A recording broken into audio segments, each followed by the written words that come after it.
I'm joined by Andy Waroma, co-founder and managing director of Cloud Comrade, one of Microsoft's born in the cloud systems integrators here in Singapore.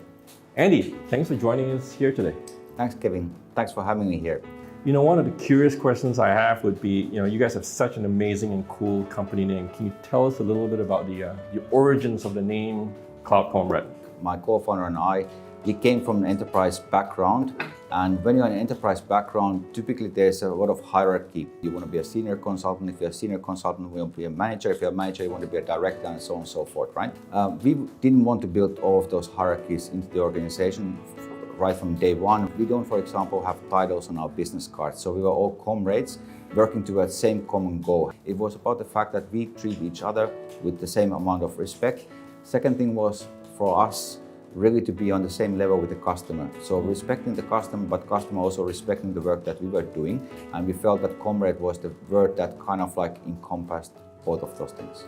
Thanks, Andy. And Cloud Comrade has been a key partner in helping customers embrace hybrid cloud and really drive the overall adoption to the cloud.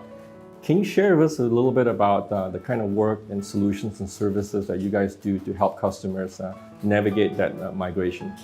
We set up the company 8 years ago, so we've been growing the market. We have been growing together with Microsoft. Microsoft has been coming up with new solutions over time, but we have stayed true to the original founding principles that we are a cloud migration and cloud managed services company.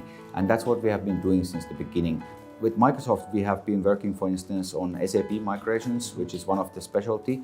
But to be honest, 85% of the workloads that we migrate onto Azure, they are nothing to do with SAP. SAP is a good example, though, of workloads that can be put on Azure. And the reason being is that once you can run SAP mission-critical workloads on Azure, you can run just about anything else there as well. And that's why we spearhead sometimes with this kind of migration projects with our customers.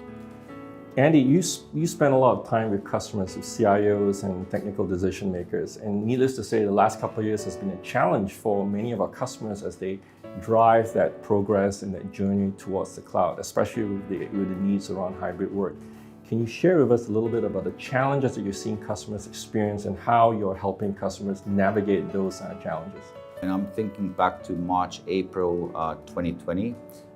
There were a lot of organizations who were not ready for hybrid work or working from home kind of a scenario, and they needed to pivot towards cloud very, very quickly. So they needed to have collaboration tools, Microsoft 365, for instance. They needed to back up their enterprise workloads onto cloud to ensure that they have business continuity.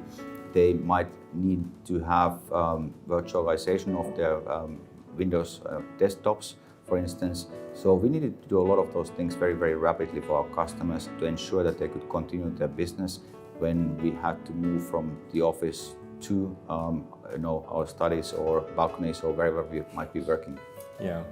In that journey to the cloud and then also the journey towards hybrid work, which many of our customers have to do, a big topic that often comes up is around security and the need to ensure security both towards both internal and external threats. And I know that's something that Cloud Comrade does a lot in helping customers deal with.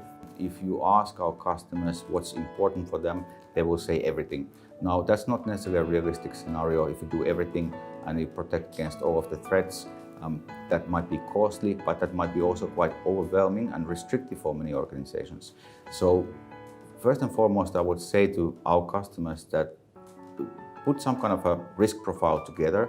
What are you most afraid of? What do you think are the likelihoods that could happen in the organization? And looking at, you mentioned about internal threats, external threats, both of them are valid, but what is the likelihood of one of those two happening? Now, let's say it's external threats. What are we afraid of then? Are we afraid of that it's some attacking the organization? Is it potentially a criminal organization or competition who is trying to take us out, or are there potentially nation states that might be doing something? And based then, once we have answered some of those questions, we can then start coming up together with Microsoft with a plan how to protect against those threats. Andy, thank you for sharing the approach that you have with customers, especially in such an important topic as security. Shifting gears a bit, let's talk about partnership. Cloud Comrade has been an amazing partner to Microsoft, and we appreciate the work that you do for our customers and the engagement that we have. Can you share with us a little bit about what it means to you to be a Microsoft partner? We have been a Microsoft partner now probably more than 5 years, and I feel that we have grown together. Microsoft has been extremely supportive of Cloud Comrade over the years in terms of training, providing the right skills for our people. All of our 100 people are Microsoft trained, and we can talk about with conviction about the features and functions that Microsoft can bring to the customers. But partnership means more than that to me. It means about the two-way street. It's about making sure that both of us are successful in this business. Partnership is absolutely a two-way street. The other thing that a lot of our customers look to us about is really having a perspective about the future and what's in store in technology, what's in store in terms of our roadmaps, and the kind of solutions that we recommend for our customers in order to be competitive, in order to differentiate themselves in the marketplace. Give us a point of view of where you see the future lies, especially in Singapore for a lot of companies who's just navigating themselves out of this period of the pandemic. I've been hearing some statistics about Singapore. About 10% of the workloads that can be on cloud are right now on cloud. So there's still a lot of work that can be done in this particular area. But we also see that customers are getting more sophisticated, they're getting more demanding, they are expecting more from Microsoft, they're expecting more from us.